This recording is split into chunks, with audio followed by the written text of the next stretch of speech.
Gaël Esbroglia est un petit garçon miraculé. Il y a bientôt 2 mois, il a fait une chute de près de 10 mètres, se fracturant le crâne et le bassin et endommageant son foie, ses poumons et ses reins.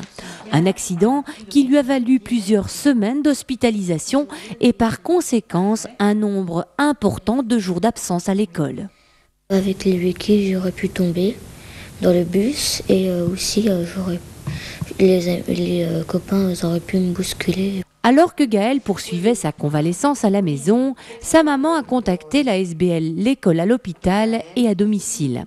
Par chance, une enseignante volontaire était disponible et depuis quelques semaines, Christine Leborne vient aider quotidiennement ce petit garçon de 11 ans à poursuivre son programme scolaire. La deuxième chose, qu'est-ce qu'on cherche? Le groupe sujet. Oui. Et qu'est-ce que je pose comme question? Donc c'est un travail d'équipe, c'est ça qui est très gai. Il y a les parents qui soutiennent, il y a les enseignants qui donnent la matière, et il y a l'enfant. Et je suis vraiment la médiatrice dans ça.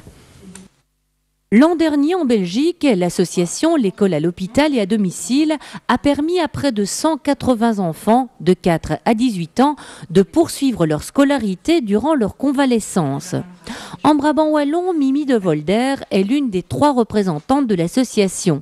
C'est elle notamment qui met en relation les enseignants volontaires et la famille des enfants malades. Et vous dites pour 6 semaines, les médecins estiment qu'il sera 6 semaines à domicile. D'accord, il est bien couvert par un certificat médical. Notre but, c'est vraiment qu'ils puissent garder un projet scolaire, qu'ils puissent continuer leur suivi scolaire, parce que nous pensons aussi que c'est un élément thérapeutique, en fait, et que ça peut les aider à ne pas lâcher une certaine vie sociale et une certaine compétence dans leurs études. Régulièrement donc, Christine prend contact avec l'institutrice de Gaël qui lui confie le programme à suivre.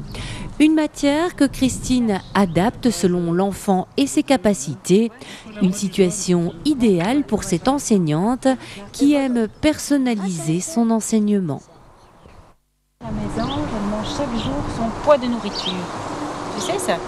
Elle mange la même quantité que son propre poids. C'est plus que nous, hein. Toi, est-ce que tu manges ton propre poids tous les jours? Non, je crois pas. Hein. Je m'occupe d'un enfant seul. Donc ça me permet d'être un peu plus libre et aussi de m'adapter à l'enfant. Donc de ne pas être dans une structure rigide et de pouvoir apporter un peu de fantaisie à l'enfant.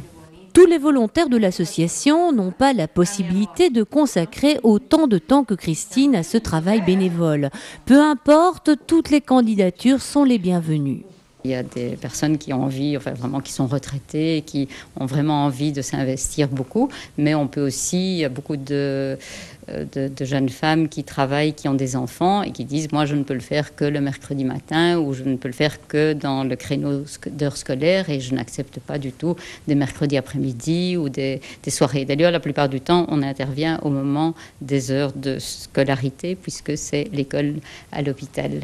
L'école à l'hôpital et à domicile emploie principalement des enseignants de formation, mais pas seulement. Nous engageons aussi d'autres personnes. Il y a par exemple plusieurs ingénieurs qui, en fin de carrière, ont envie de communiquer leur amour des mathématiques ou de la rigueur et qui nous aident. Il y a des logopèdes, il y a des interprètes.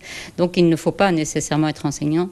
Il faut avoir envie de communiquer son savoir et être capable aussi d'affronter un peu la maladie, de redonner du moral à quelqu'un qui subit cette maladie, je dirais. Un appel donc est lancé aux pédagogues dans l'âme, mais aussi aux familles d'enfants malades. Il suffit de contacter l'association au 010 40 14 88. En attendant, Gaël lui remarche de mieux en mieux et retrouvera bientôt ses copains sur les bancs de l'école.